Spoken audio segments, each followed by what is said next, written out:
Seguimos con el estudio bíblico. Estamos en el libro del Éxodo.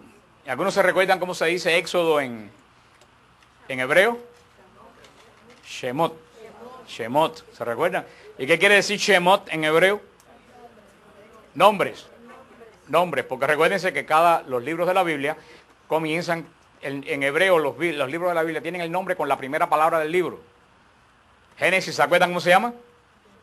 Bereshit, porque es la primera palabra del Génesis, en el principio. Éxodo comienza con la primera palabra, que es Shemot, porque en el libro del Éxodo comienza, estos son los nombres de los que salieron, de los que entraron en Egipto, que después van a salir de las tribus que entraron en Egipto. En este libro de Shemot vimos la semana pasada ampliamente la peña del Horeb, vimos por qué Moisés perdió la bendición de entrar a la tierra prometida. Vimos qué cosa era. ¿Se recuerdan los rabinos de Israel, quienes dicen que es la roca, la peña del Horeb? ¿Se recuerdan? Que yo le expliqué que los rabinos decían que la peña del Horeb era ¿quién? Es con que no lo sepan, aunque no se acuerden lo que yo le dije, por lo menos por el canto se lo debían acordar quién es la peña del Horeb. Jesús. Los rabinos decían, se recuerda que la peña del Horeb siempre andaba detrás de Israel, que donde quiera que Israel acampaba, le aparecía la peña. San Pablo va a decir en hebreo, esa peña era Cristo, va a decir más tarde. Y los rabinos decían que esta peña, que siempre le daba agua a Israel, era símbolo del Mesías. Por eso siempre les he interpretado que la peña del Horeb, donde emana siempre agua, es Cristo, de donde emana el don del Espíritu Santo. Porque así lo dijo Cristo, conviene que yo me vaya para que venga el Paráclito. Vimos la batalla contra Amalek y vimos cómo, ¿se recuerdan lo que le dije? Que Moisés no era guerrero, que Moisés era ¿qué cosa? Intercesor. Moisés no es guerrero, Moisés es el intercesor por excelencia en el Antiguo Testamento. Por eso en la batalla contra Amalek, mientras Josué pelea contra los amalecitas, pues Moisés está intercediendo. Mientras Moisés tiene la mano levantada, perdón, Israel ganaba. Cuando Moisés dejaba de orar, Israel perdía. Por eso hablamos la semana pasada de la importancia de la intercesión en la iglesia. Y ahora nos quedamos después de la batalla de Amalek, nos encontramos la visita de Jetro a Moisés en el capítulo 18. Dice el capítulo 18 del Génesis, si ustedes trajeron sus Biblias. Jetro, sacerdote de Madián, suegro de Moisés, se enteró de todo lo que había hecho Dios en favor de Moisés y de Israel, su pueblo, y cómo el Señor había sacado a Israel de Egipto. Jetro, suegro de Moisés, tomó a Séfora, mujer de Moisés, a la que Moisés había despedido, y a sus hijos. Uno se llamaba Gersón, pues Moisés dijo, forastero soy en tierra extraña. Y el otro se llamaba Eliezer, pues Moisés dijo, el Dios de mis padres es mi protector y me ha librado de la espada de Faraón. Jetro, suegro de Moisés, fue a ver a Moisés con los hijos y la mujer de Moisés al desierto donde estaba acampado junto al monte de Dios. Le dijeron a Moisés, ahí está tu suegro Jetro, ha venido con tu mujer y tus hijos. Moisés salió al encuentro de su suegro, se postró y lo besó. Se saludaron ambos y entraron en la tienda. Moisés contó a su suegro todo lo que el Señor había hecho al faraón y a los egipcios en favor de Israel, y todas las dificultades encontradas en el camino, y cómo el Señor los había librado de ellos. Jetro se alegró de todo el bien que el Señor había hecho a Israel, librándolo de la mano de los egipcios, y dijo, bendito sea el Señor que los ha librado a ustedes de la mano de los egipcios, y de la mano del faraón, y ha salvado al pueblo del poder de los egipcios. Ahora reconozco que el Señor es más grande que todos los dioses. Después Jetro, suegro de Moisés, ofreció un holocausto y sacrificio a Dios. Y Aarón y todos los ancianos de Israel fueron a comer con el suegro de Moisés en la presencia de Dios. El Señor añada bendición a su santa palabra. Si ustedes se recuerdan, cuando Moisés se fue a enfrentar a Faraón, dejó a su esposa Séfora y a sus dos hijos, Gersón y Eliezer, los dejó con su padre con Jetro, ahí en Madián, por las inmediaciones del monte Horeb. ¿Se recuerdan? Él se fue a visitar a Faraón, a llevar el mensaje del Señor. Ahora Moisés ya regresa de Egipto con el pueblo y se encuentra con Jetro y se encuentra con su suegro y se encuentra con su familia, con Séfora y con sus dos hijos. Vemos como dice que Jetro, siendo un pagano, se alegra, reconoce la obra que Dios había hecho en Moisés, en Israel a través de Moisés, y vemos que aquí ya se inicia una serie de cultos. Hasta ahora no se ha visto nada de culto. Hasta ahora lo único que hemos visto ha sido Jacob. ¿Se acuerdan de Jacob? Que cada vez que tenía un encuentro con el Señor, ¿se recuerdan qué es lo que hacía? Un altar. Y derramaba aceite sobre el altar. Eso era más o menos lo... Y el sacrificio de la Pascua, que también que se había dejado de cumplir durante todo el tiempo en Egipto. Porque el gran pecado de Israel en Egipto ¿se recuerdan cuál fue el gran pecado de Israel en Egipto? Que Egipto se volvió como Israel. Egipto asimiló tanto la cultura, Israel al revés, simuló. Israel asimiló tanto la cultura de Egipto que Israel terminó siendo muy parecido a los egipcios. ¿Se recuerdan cuando Séfora se encuentra con Moisés en el pozo de Jetro? ¿Se recuerdan cuando se encuentra con Moisés que va y le dice al padre, un egipcio me ayudó? O sea, ella identificó a Moisés como un egipcio. Moisés era un egipcio. Moisés se vestía como egipcio, actuaba como egipcio. Es como los hijos de nosotros cuando se crían en este país, cuando llegan a los países nuestros por la gente que hablan mal el español, que se visten diferentes, dicen este es un gringo, este es un extranjero. A mí nunca se me olvida una muchacha rusa que yo conocí en Cuba, Ilonka, que ella nació en Cuba y fue a Rusia tenía como 17 años, dice que ella se sintió extranjera en Rusia. Y era hijo de ruso. ¿Pero por qué? Porque había crecido dentro de otra cultura y hablaba y echaba malas palabras como el mejor de los cubanos. Era espeluznante ver una mujer rubia de ojos claros hablando como un guagüero cubano. Y eso fue lo que le pasó a Moisés y a los israelitas. Y esa va a ser la batalla de Dios con Israel y va a ser la batalla de Dios con nosotros. Nosotros no podemos parecernos a la gente dentro de las cuales nosotros vivimos. Esa es la gran batalla de Israel y esa la sigue siendo la gran batalla de cada uno de nosotros. Y todos los problemas que tiene la iglesia hoy en día viene porque hace 40 o 50 años se puso de moda que la iglesia tenía que parecerse al mundo. Y la iglesia se pareció al mundo y se pareció tanto que se volvió la misma porquería que es el mundo. Porque lo mismo que está en el mundo se coló dentro de la iglesia. Nosotros no nos podemos parecer al mundo. Somos un pueblo marcado, separado. Y eso lo había sido Israel porque Israel era un pueblo diferente, porque tenía qué cosa. El pacto, no solo tenía la promesa, porque una promesa sin pacto no es nada. Israel era diferente de los demás pueblos porque Israel tenía el pacto con Dios. Y tenía la señal del pacto. ¿Cuál era la señal del pacto? La circuncisión. Era la señal del pacto. Por eso Israel tenía que ser un pueblo diferente. Y por eso es que cuando Moisés llega de vuelta al Sinaí, al punto donde había partido, Moisés salió de aquí del Sinaí siendo un total desconocido.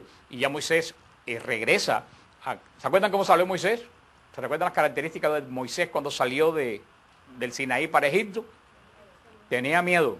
Moisés no quería ir. Moisés buscó cuanta excusa había para no ir. No estaba muy seguro de lo que iba a hacer ni de que el poder que Dios le iba a dar. Ahora Moisés vuelve. Moisés ha visto el poder de Dios. Moisés vuelve totalmente transformado cuando se encuentra con Jetro. Y aquí vemos que dice en el versículo 12 que después Jetro, suegro de Moisés, ofreció un holocausto, sacrificios a Dios.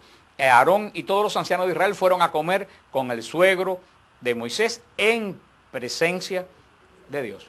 Israel tiene una comida que no es una comida como todas las comidas, es una comida ritual, porque va a comer en la presencia de Dios. Si vemos un caso un poco extraño, ¿se recuerdan quién era Jetro? ¿Se recuerdan qué dice la Biblia que era Jetro? Sacerdote de Madián.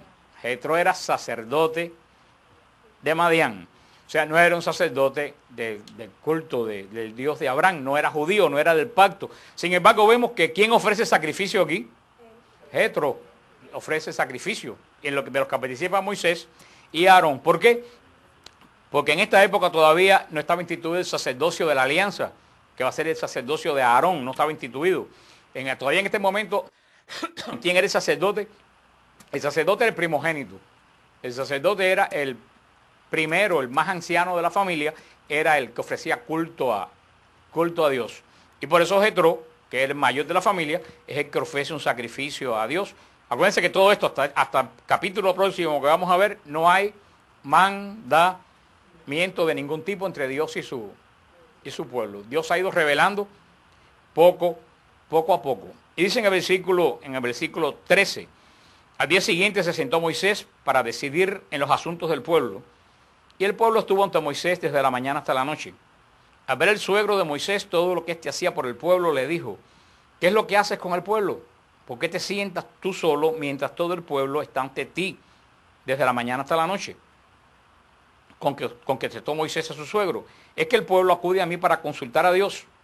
Cuando tienen un pleito, vienen a mí, y yo decido entre unos y otros, y les enseño los preceptos y las leyes de Dios. El suegro de Moisés le respondió: no está bien lo que haces. Acabarás agotándote tú y el pueblo que te acompaña. La tarea es superior a tu fuerza, por lo que no podrás realizarla tú solo.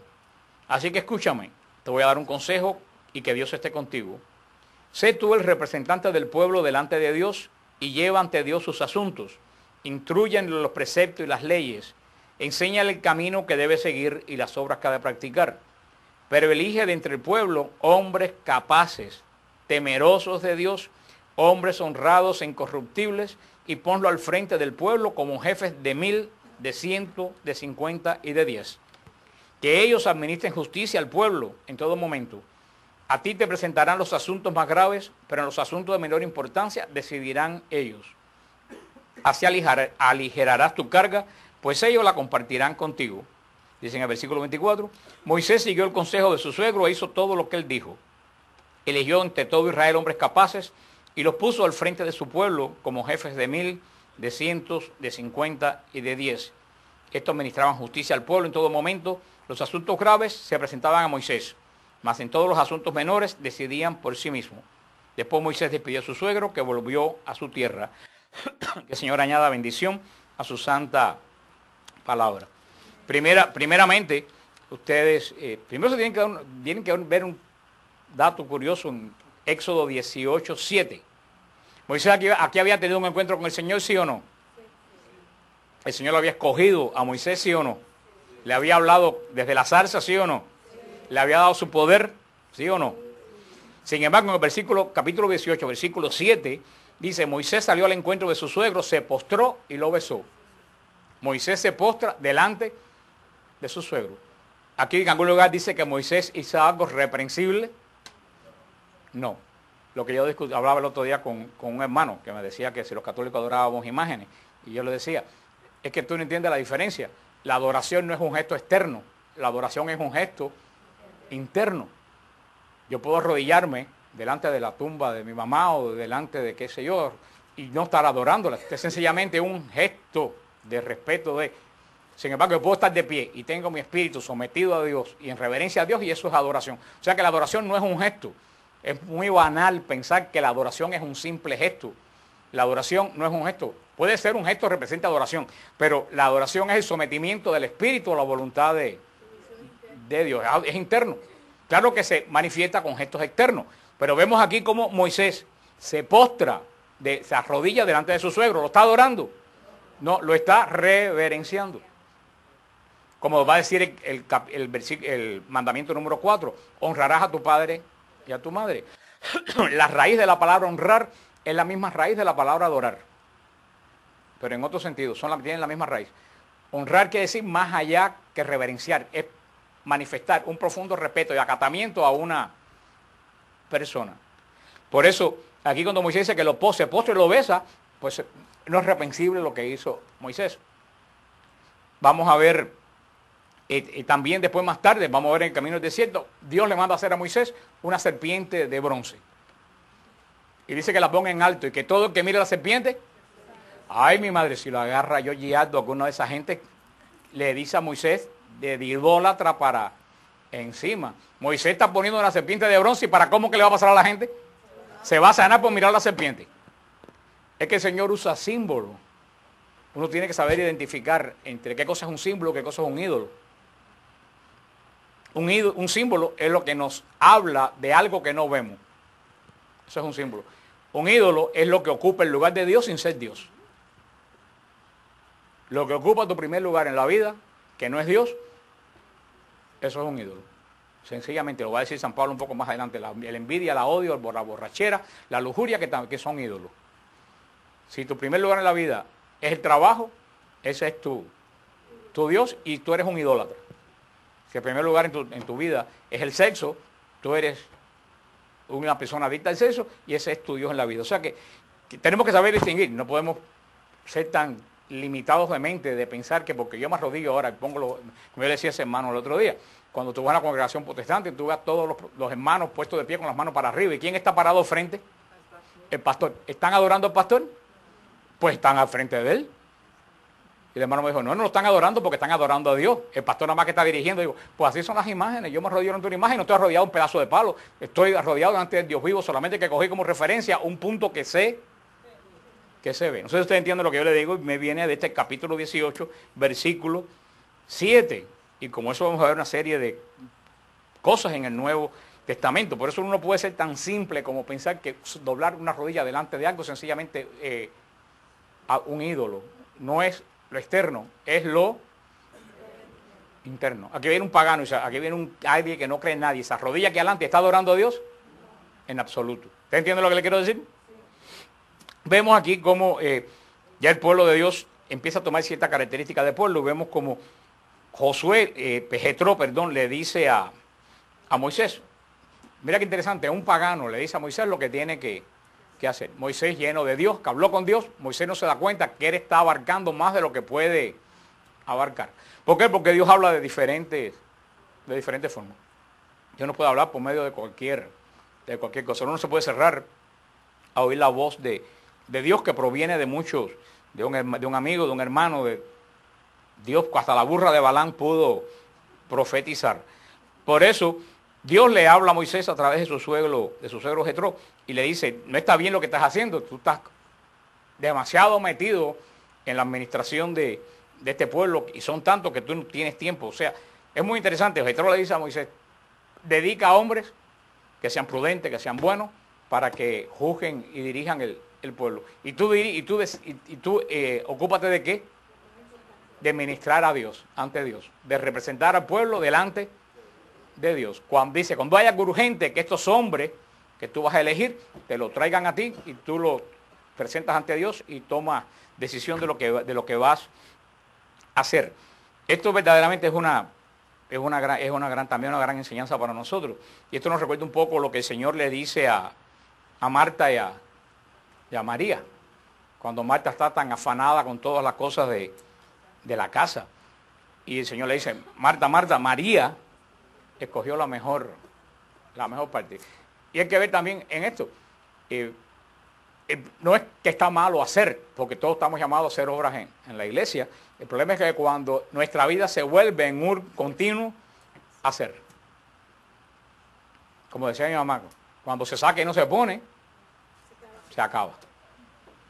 Y eso es lo que pasa a mucha gente, hacen, y no ponen. Y la verdad que se da cuenta que están totalmente vacíos, que se agotaron, que se acabaron. Entonces, no sé si se acuerdan, cuando fuimos, yo no me acuerdo porque fue en el retiro, no me acuerdo bien del tema porque me viene a la mente ahora, que dijimos que había personas, entonces recuerdan que dice que eran como pozos. Se recuerdan que era como pozos, que todo el agua se quedaba almacenándose. Dice que había gente que era como el arroyo, que todo lo daban. Yo no me acuerdo cuál era el tercero, si el tercero era la cascada. Como la fuente. Era muy interesante, ese lo busco, que lo dimos en un retiro y nos basamos en eso. Los tres tipos de personas que hay. La que no da nada, la que la da todo y se queda sin nada, y la que sabe dar siempre, renovando de lo que tiene. Eso es lo que le pasó a Moisés. Moisés estaba haciendo, y se acuerdan que Moisés era ¿qué cosa? ¿Un qué? Intercesor. Y había dejado su trabajo de intercesión por asunto de hacer. Y esto nos habla que muchos de nosotros podemos caer en ese mismo peligro. Yo siempre se lo he dicho a las personas, mucha gente que están aquí lo saben, que se lo he dicho.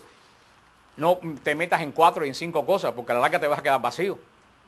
En la iglesia escoge una o 2 cosas, pero la una de las 2 cosas que escoge, hazla bien. No te metas en 500 cosas que después no puedes cumplir ni hacer todas las cosas bien, y a la larga terminas harto de todo. Cada cual tiene que saber la prudencia de qué cosa puede y hasta dónde puede hacer. Y esto es lo que le dice el Señor a través de Jetro a Moisés. Y lo más interesante es que esa misma palabra que va a seguir los apóstoles cuando escogen a los diáconos. Cuando los apóstoles escogen a los diáconos, se dan cuenta que la comunidad de Jerusalén creció tanto que no pueden ocuparse de todo. Y por eso escogen a hombres que ayuden. Por eso diaconía quiere decir servicio. Escogen hombres que ayuden a los presbíteros a dirigir la comunidad de Jerusalén. Y eso es lo que hoy en día en la iglesia hacen los cardenales. Los cardenales, la función de los cardenales son obispos que ayudan al Papa a gobernar la iglesia.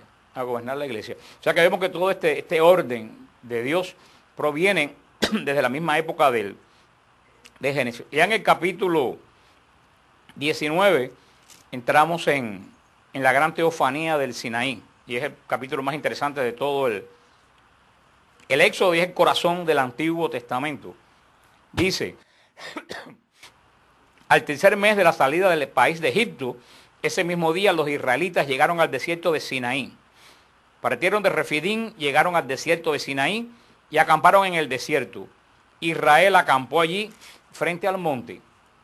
Moisés subió al monte de Dios y el Señor lo llamó desde el monte y le dijo, habla así a la casa de Jacob y anuncia esto a los hijos de Israel.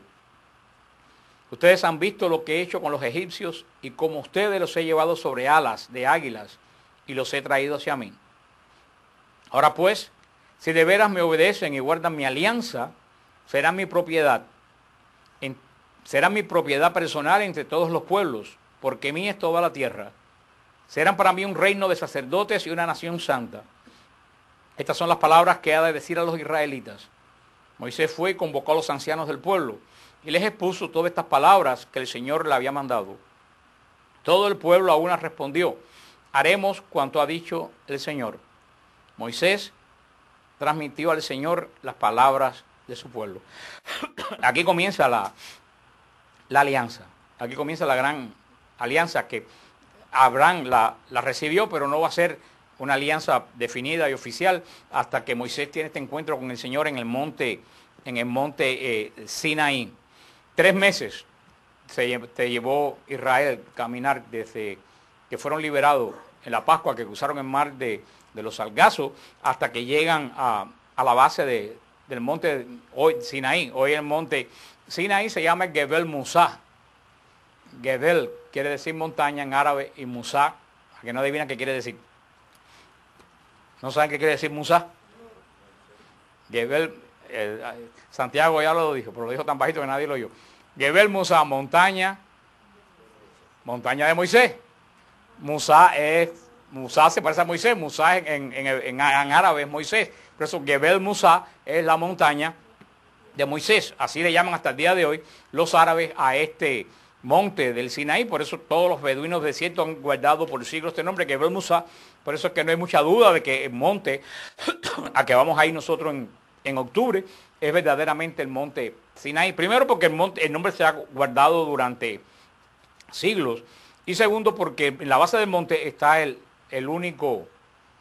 la única pozo de agua que hay en cientos de kilómetros en el Sinaí. O sea, es el único pozo que está cerca de la montaña. Recuérdense que Moisés, cuando vio la zarza, ¿qué es lo que estaba haciendo Séfora?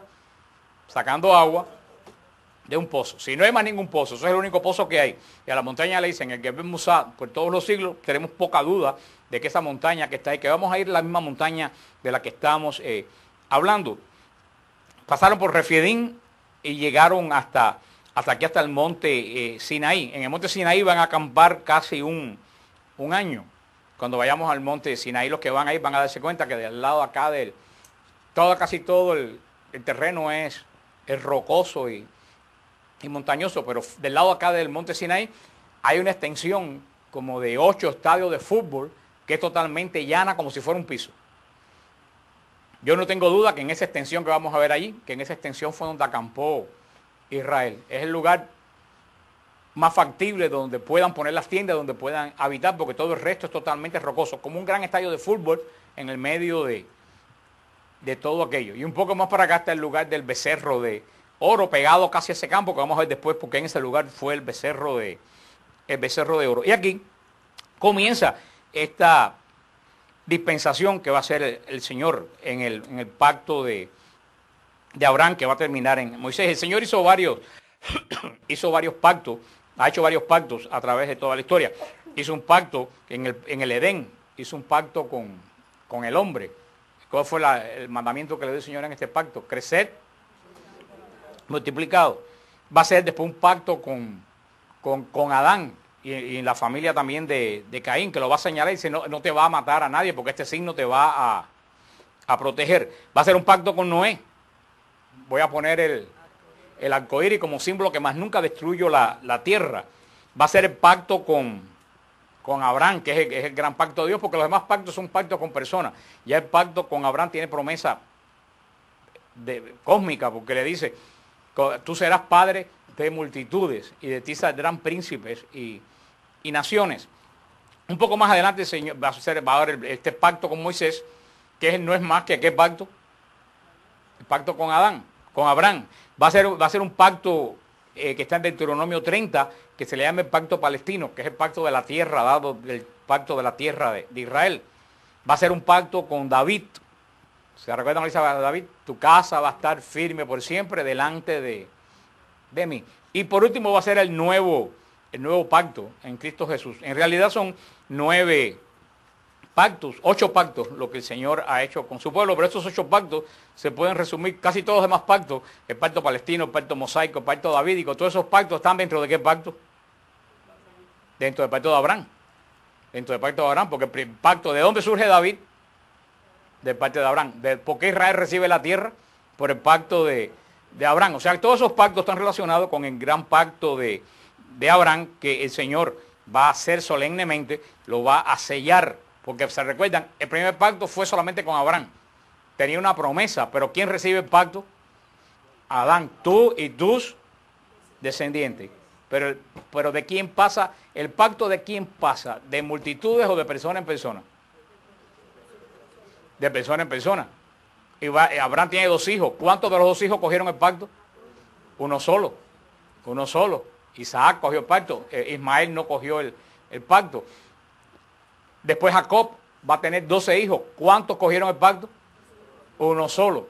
Uno solo fue poseedor del pacto. Si vemos hasta ahora que el pacto se pasa en la familia de uno en uno. Ahora este pacto va a ser extendido de Abraham a toda la casa de Israel. Por eso va a ser la plenitud del pacto de Abraham. Es el pacto que el Señor va a hacer en el Sinaí con su pueblo.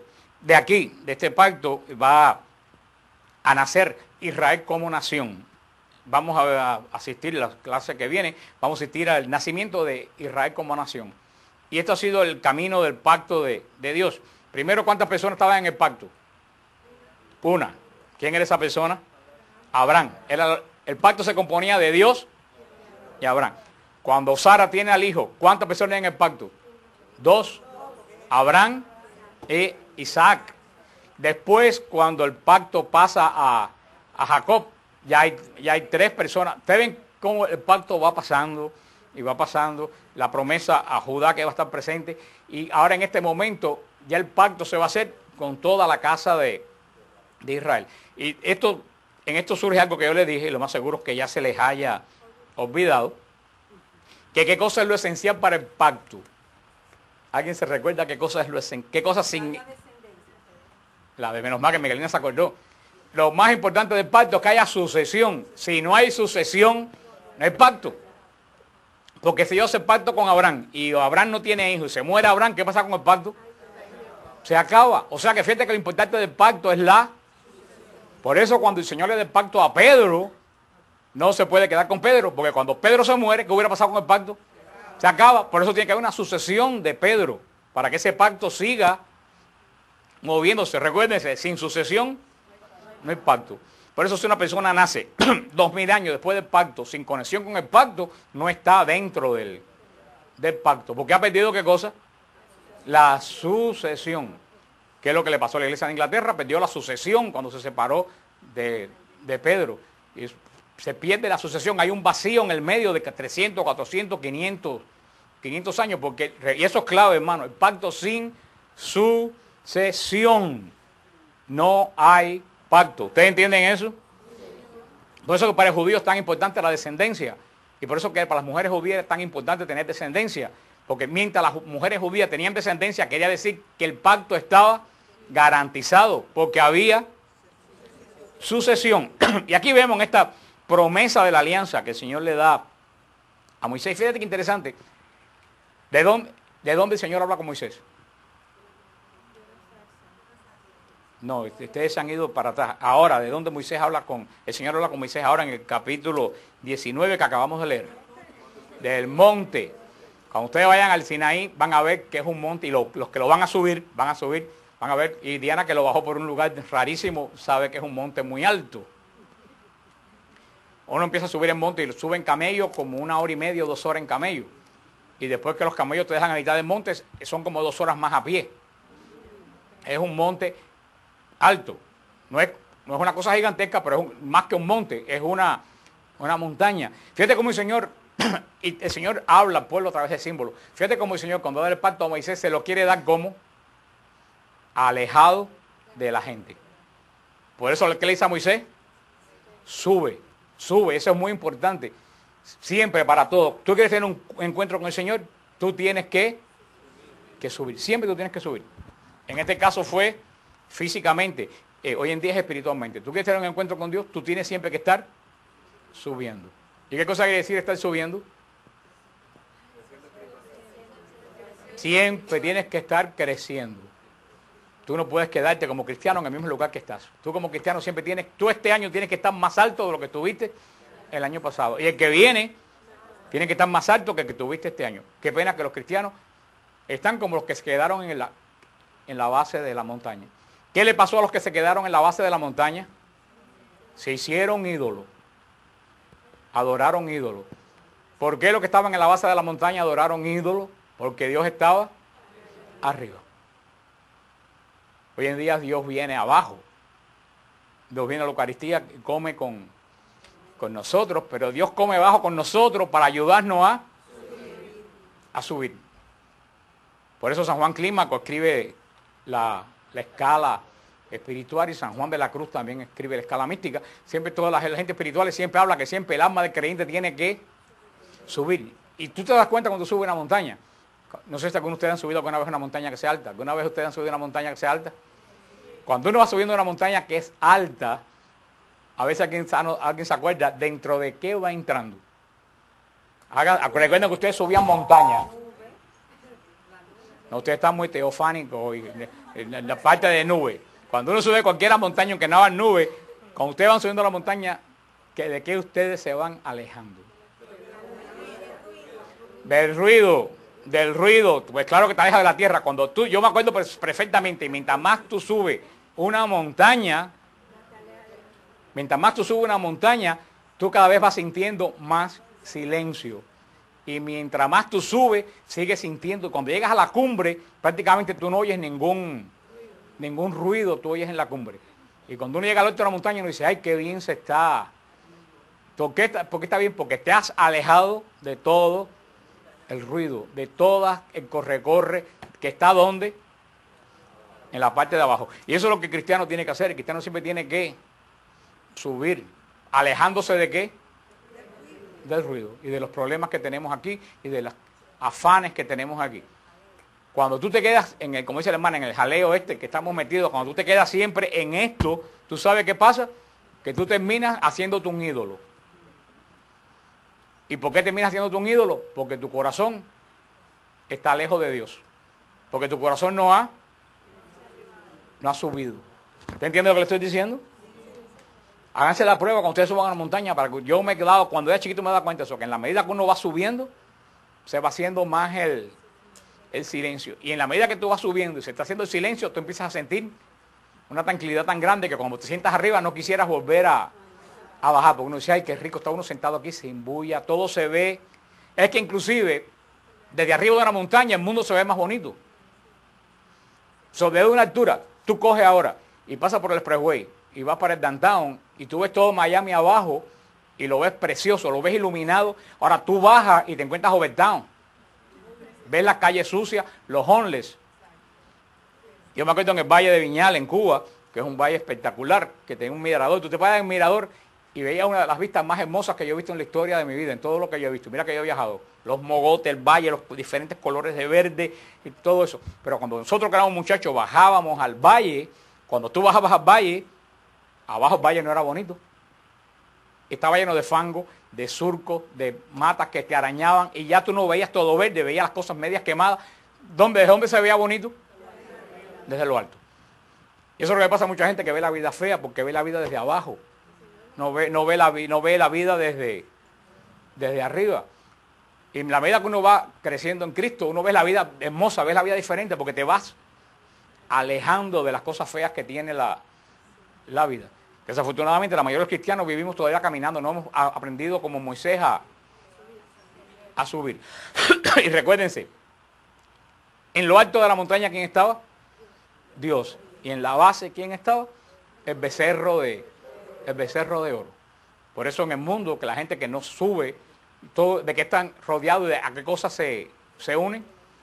A ídolos, a becerros de oro, a la riqueza, al tener, a querer tener poderes en la santería, en el espiritismo, en tantas cosas extrañas. Cuando tú puedes encontrar todo eso en la paz de Dios, en la medida que te... ¿Y quiénes son los que más rápido suben una montaña? Los atletas espirituales. Bueno, la montaña, no estaba hablando... Sí, está bien lo que ella dijo. Y yo le pido al Señor que nos libre del espíritu de bobería. El espíritu de bobería habita en la base del monte. El espíritu de bobería habita en la base del monte. Las personas que van subiendo el monte van dejando en la base del monte el espíritu de bobería y se meten en las cosas profundas. Así que cualquier alusión a cualquier persona viva, media viva o difunta es pura coincidencia. Pero en la medida, yo me he dado cuenta que en la medida que uno va subiendo la montaña, el espíritu de bobería se queda en... ¿Tú sabes por qué? Porque el espíritu de bobería distrae de las cosas santas. Por eso que la madre blanca le dio el escándalo que le dio en el monasterio. Y eso me consoló mucho. Porque me di cuenta que yo que ustedes no se ríen solamente de lo que yo digo, sino que se estaban riendo de la madre blanca. Y dijo, que soy una mona, de que ustedes se ríen. Oyes. Así yo se lo dijo, porque ella estaba diciendo cosas profundas de dolores internos. Y yo decía, ¿de qué ser? ¿Tú sabes por qué? Porque tenemos espíritu de bobería. ¿Y cuál es el espíritu de bobería? El espíritu de bobería es que nosotros estamos en el mundo pendientes de que siempre nos entretengan. Y yo me di cuenta el otro día eso en el teatro. Un momento bien triste era una zarzuela española, pero en un momento que la mujer esa decía una cosa que te desgarraba el corazón, porque las muchachas tenía un novio y el novio sacó en estado a una amiga de ella y ella aceptó el ofrecimiento de un señor mayor para casarse, para obligar al novio que se casara con la muchacha, porque ella había sido una muchacha que se crió sin padre y ella decía, yo no quiero que este hijo que viene se críe como yo sin... Y en el momento que esa muchacha dice, ¿y tú qué vas a hacer? Ella dice, yo por el día cocinar, lavar y por la noche a pensar en fulano. Pero una cosa bien triste, la gente ahogado de risa. Pero a carcajada digo, ¿pero de qué se ríen esta gente? ¿Tú sabes por qué? Porque todo el mundo, como estamos acostumbrados, que todo el mundo nos haga monería y nos hable porquería para que la gente se ría, todo el mundo pensaba que eso era un chiste. Y eso no era un chiste. Era trágico. Y por eso que los curas venden el sermón haciendo chistes tontos en los sermones. Y todo el mundo se dice que bueno el sermón, como el de famoso padre Alberto en la muerte de Celia Cruz, que fue una porquería. Lo que habló, lleno de chistes para entretener a la gente. Y ese espíritu de bobería se mete en nosotros y terminamos pensando que todo lo que uno dice es chiste. Y cuando todo lo que uno dice es chiste, entonces tú pierdes. Y esta descarga no es para insultarle a ustedes, es para abrirle los ojos, porque todos pasamos por esa... Y no quiere decir que ahora todo el mundo esté como Lucía, que aquí yo digo Lucía es así. Y mete los labios para adentro. No quiere decir eso, sino que uno tiene que aprender a discernir cuándo hay un chiste y cuándo hay una enseñanza. Yo antes hacía cantidad de chistes y terminé no haciendo más chistes, porque yo hago chistes y después la gente pierde juicio y no sabe cuándo yo estoy haciendo chistes. Entonces digo, Cristo fue abierto por la lanza y digo, y eso le digo, ¿tú sabes eso? ¿Quién lo ha creado en nosotros? El mundo. Hoy en día todo es show business. Todo hoy en día es para entretener a la gente. Hasta el evangelio ha quedado para entretener a la gente. Por eso tenemos que aprender esta descarga, tenemos que aprender a discernir a ambas cosas para que la madre blanca no les diga más que si tiene mono en la cara, porque esa monja tiene la lengua más dura que la mía. Terminando ya, porque nos quedan 5 minutos después de esta descarga, Moisés subió al monte de Dios y el Señor le dio este gran mensaje. Habla así, fíjate lo que le dice, habla así a la casa de Jacob. anuncia esto a los hijos. ¿Cómo llama el Señor a Israel? La casa de Jacob. Porque Jacob es el que tenía la promesa. La promesa. Ahora pues, si verán, me obedecen y guardan mi alianza, serán mi propiedad personal entre todos los pueblos. Ahí está la primera promesa que el Señor le da de la alianza. Dice, si ustedes guardan mi promesa. ¿Ya Israel tiene promesa? No, se la va a dar. Está haciendo. ¿Cuáles va a ser los mandatos que el Señor le va a dar a Israel? Los mandamientos. Por eso dice, si ustedes guardan, ¿ustedes han visto lo que? No, ya, así habla la casa de Jacob y anuncia a los hijos de Israel. Ustedes han visto lo que he hecho con los egipcios y cómo ustedes los he llevado sobre alas de águila. Mira tú qué bonito. Eso es lo que después va a decir el profeta Isaías, que cantamos en el canto. Como las águilas, como las águilas. Si ustedes ven las águilas, ¿cómo vuelan las águilas? Alto. Y si usted ha visto un águila, vuela alto, pero no hace esfuerzo. Fíjate que se mantiene y no hace esfuerzo. La serenidad esa, mientras más alto vuela, más serena. ¿Y por qué el águila, mientras más alto vuela, más serena parece? Porque hay más aire. Tiene más aire. El aire, a la vez más aire, el aire es que la mantiene. Y fíjate qué interesante, hablando de esto, con esto ya terminamos. La diferencia entre el águila y la gaviota. Todo el mundo ha visto una gaviota cuando va a la playa. ¿Por dónde vuelan las gaviotas? Las gaviotas vuelan bajito. ¿Y por qué las gaviotas vuelan bajito? Porque siempre están buscando qué comer. ¿Y ustedes han visto cómo se tiran? Y cuando salen, ¿qué cogen?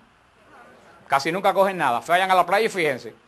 ¿Ustedes han visto algo más? ¿Ustedes han visto lo aburrida que lucen las gaviotas cuando están en la orilla parada?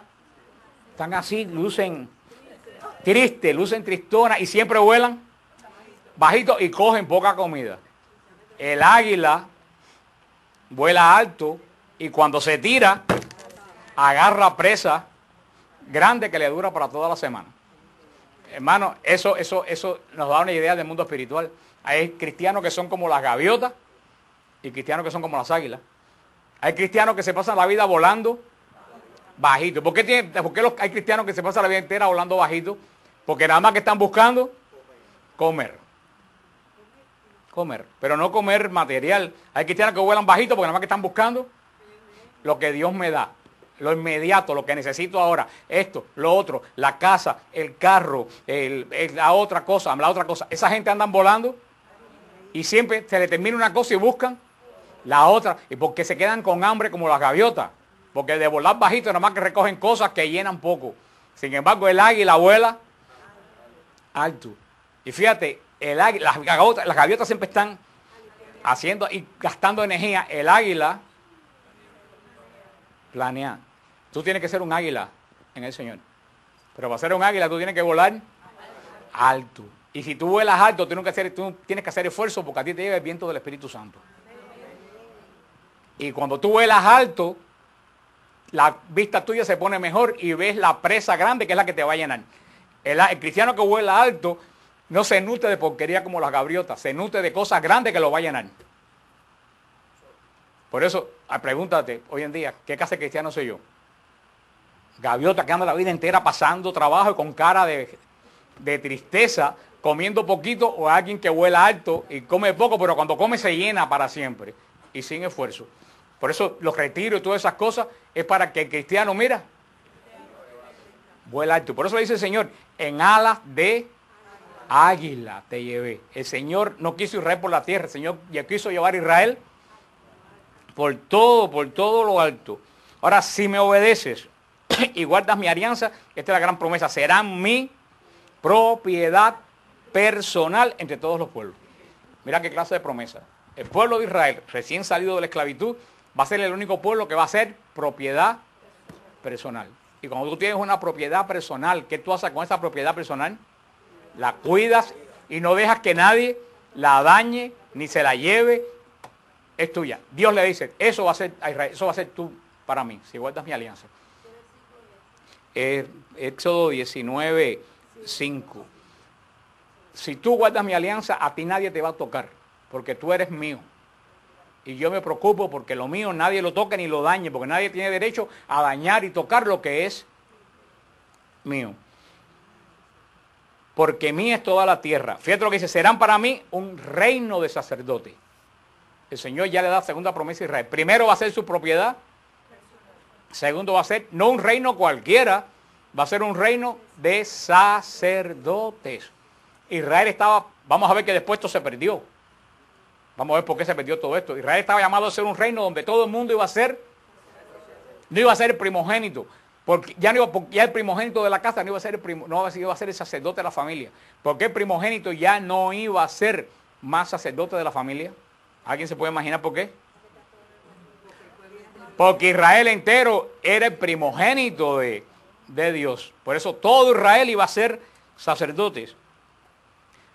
Serán pueblo de mi propiedad, reino de sacerdocio y nación santa. ¿Qué quiere decir nación santa? Nación que se va a parecer a mí, no a los pueblos que los rodeen. Fíjate las tres promesas del pacto. Primero, pueblo, propiedad de Dios. Pueblo sacerdotal y pueblo santo. Santo, separado, sancire, ¿se recuerdan? Cortado, pueblo cortado. Estas son las palabras que le dirás a los israelitas. El pueblo se convocó, el Señor, Moisés le dio la palabra al Señor, y aquí empieza el problema, y aquí lo dejamos, aquí empieza el problema.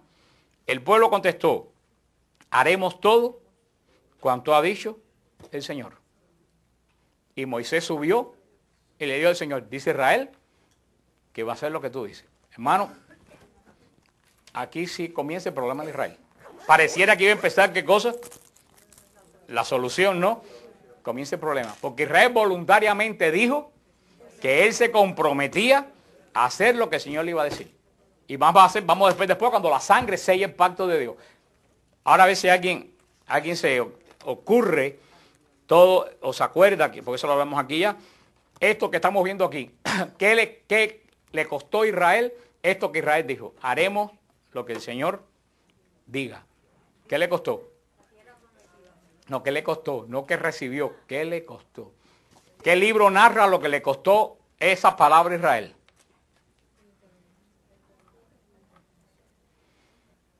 Ay, Señor, yo soy la peña del Oreb que anda detrás de este pueblo, no sé, echando agua y nadie se la toma.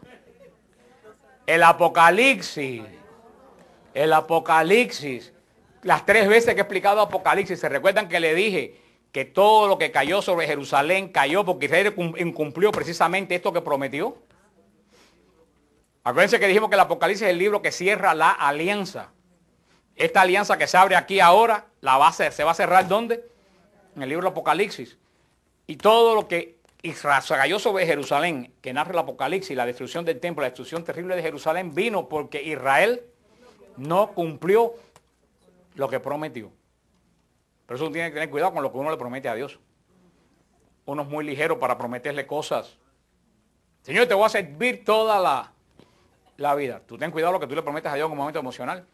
Lo que tú le prometes a Dios en un momento emocional, más vale que tú lo cumplas. Si no, cállate la boca.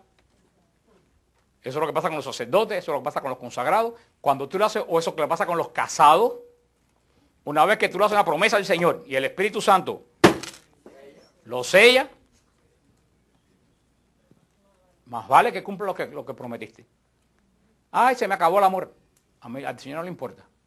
Él se selló con lo que tú dijiste. Ay, es que se me pasó la vocación y me quiero casar. Al Señor no le importa. Tú prometiste algo, hubieras pensado y no lo hubieras prometido. Y eso le pasó a Israel.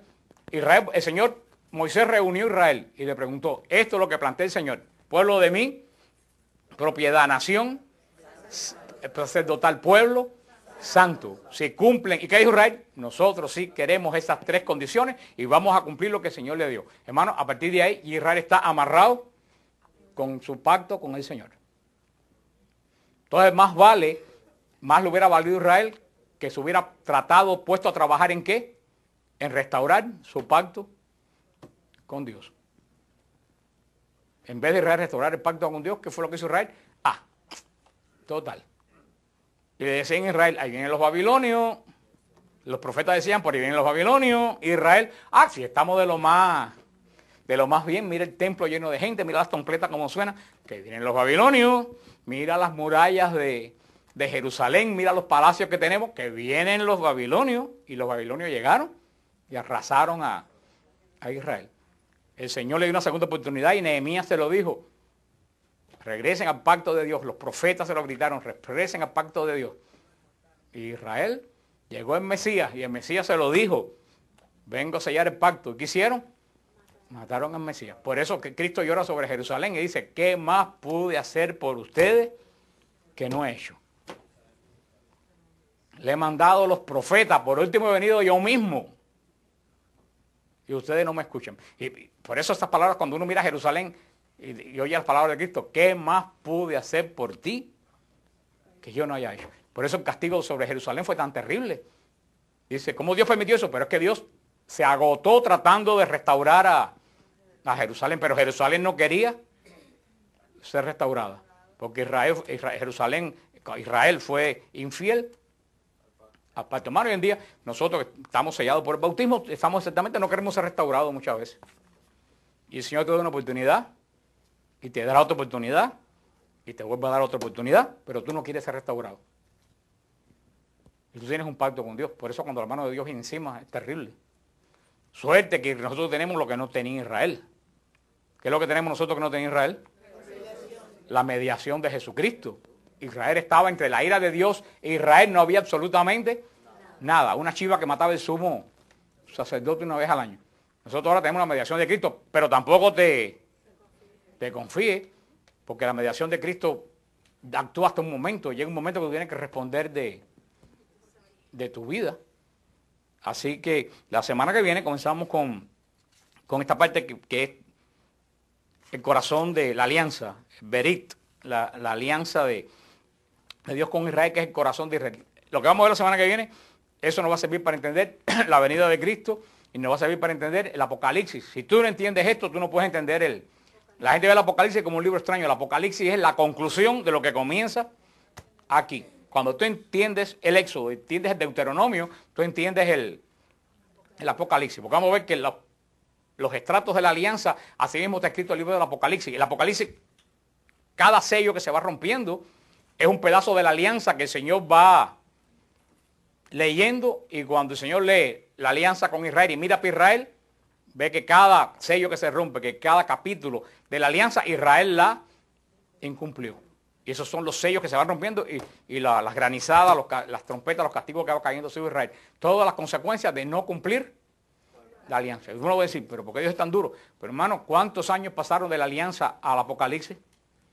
2000 y tantos años de Dios diciendo: cambien, cambien, cambien, cambien, dándole.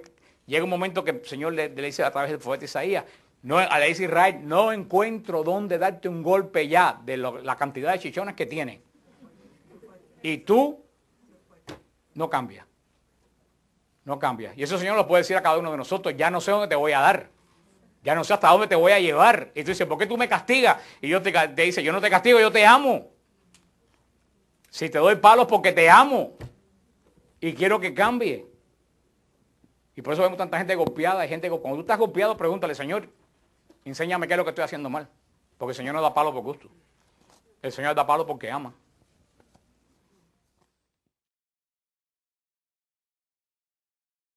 Seguimos con el estudio bíblico. Estamos en el libro del Éxodo.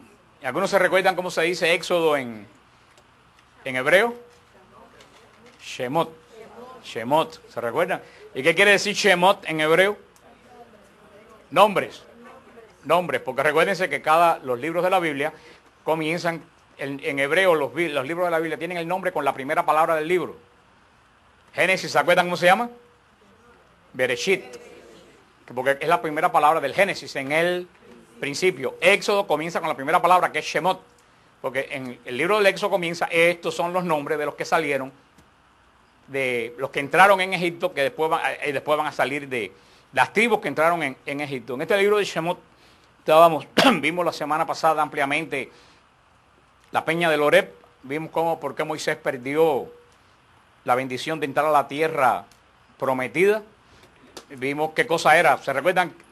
los rabinos de Israel, quienes dicen que es la roca, la peña del Oreb, ¿se recuerdan? Que yo le expliqué que los rabinos decían que la peña del Oreb era ¿quién? Es con que no lo sepan, aunque no se acuerden lo que yo le dije, por lo menos por el canto se lo debían acordar quién es la peña del Oreb. Jesús, los rabinos decían, se recuerda que la peña del Oreb siempre andaba detrás de Israel, que donde quiera que Israel acampaba, le aparecía la peña. San Pablo va a decir en hebreo, esa peña era Cristo, va a decir más tarde. Y los rabinos decían que esta peña, que siempre le daba agua a Israel, era símbolo del Mesías. Por eso siempre les he interpretado que la peña del Oreb, donde emana siempre agua, es Cristo, de donde emana el don del Espíritu Santo. Porque así lo dijo Cristo, conviene que yo me vaya para que venga el Paráclito. Vimos la batalla contra Amalek y vimos cómo, ¿se recuerdan lo que le dije? Que Moisés no era guerrero, que Moisés era ¿qué cosa? Intercesor. Moisés no es guerrero, Moisés es el intercesor por excelencia en el Antiguo Testamento. Por eso en la batalla contra Amalek, mientras Josué pelea contra los amalecitas, pues Moisés está intercediendo. Mientras Moisés tiene la mano levantada, perdón, Israel ganaba. Cuando Moisés dejaba de orar, Israel perdía. Por eso hablamos la semana pasada de la importancia de la intercesión en la iglesia. Y ahora lo de la mano de los egipcios. Y dijo, bendito sea el Señor que los ha librado a ustedes de la mano de los egipcios y de la mano del faraón y ha salvado al pueblo del poder de los egipcios. Ahora reconozco que el Señor es más grande que todos los dioses. Después Jetro, suegro de Moisés, ofreció un holocausto y sacrificio a Dios. Y Aarón y todos los ancianos de Israel fueron a comer con el suegro de Moisés en la presencia de Dios. El Señor añada bendición a su santa palabra. Si ustedes se recuerdan, cuando Moisés se fue a enfrentar a Faraón, dejó a su esposa Séfora y a sus dos hijos, Gersón y Eliezer, los dejó con su padre, con Jetro, ahí en Madián, por las inmediaciones del monte Oreb. ¿Se recuerdan? Él se fue a visitar a Faraón, a llevar el mensaje del Señor. Ahora Moisés ya regresa de Egipto con el pueblo y se encuentra con Jetro y se encuentra con su suegro y se encuentra con su familia, con Séfora y con sus dos hijos. Vemos como dice que Jetro, siendo un pagano, se alegra, reconoce la obra que Dios había hecho en Moisés, en Israel a través de Moisés. Y vemos que aquí ya se inicia una serie de cultos. Hasta ahora no se ha visto nada de culto. Hasta ahora lo único que hemos visto ha sido Jacob. ¿Se acuerdan de Jacob? Que cada vez que tenía un encuentro con el Señor, ¿se recuerdan qué es lo que hacía? Un altar.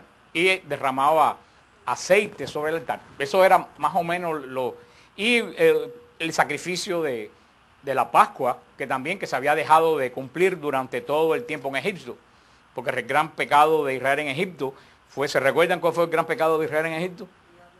Que Egipto se volvió como Israel. Egipto asimiló tanto la cultura, Israel al revés, Israel asimiló tanto la cultura de Egipto que Israel terminó siendo muy parecido a los egipcios. ¿Se recuerdan cuando Séfora se encuentra con Moisés en el pozo de Jetro? ¿Se recuerdan cuando se encuentra con Moisés que va y le dice al padre, un egipcio me ayudó? O sea, ella identificó a Moisés como un egipcio. Moisés era un egipcio. Moisés se vestía como egipcio, actuaba como egipcio. Es como los hijos de nosotros cuando se crían en este país, cuando llegan a los países nuestros por la gente que hablan mal el español, que se visten diferentes, dicen este es un gringo, este es un extranjero. A mí nunca se me olvida una muchacha rusa que yo conocí en Cuba, Ilonka, que ella nació en Cuba y fue a Rusia tenía como 17 años, dice que ella se sintió. Nos quedamos después de la batalla de Amalek, nos encontramos la visita de Jetro a Moisés en el capítulo 18. Dice el capítulo 18 del Génesis, si ustedes trajeron sus Biblias. Jetro, sacerdote de Madián, suegro de Moisés, se enteró de todo lo que había hecho Dios en favor de Moisés y de Israel, su pueblo, y cómo el Señor había sacado a Israel de Egipto. Jetro, suegro de Moisés, tomó a Séfora, mujer de Moisés, a la que Moisés había despedido, y a sus hijos. Uno se llamaba Gersón, pues Moisés dijo, forastero soy en tierra extraña.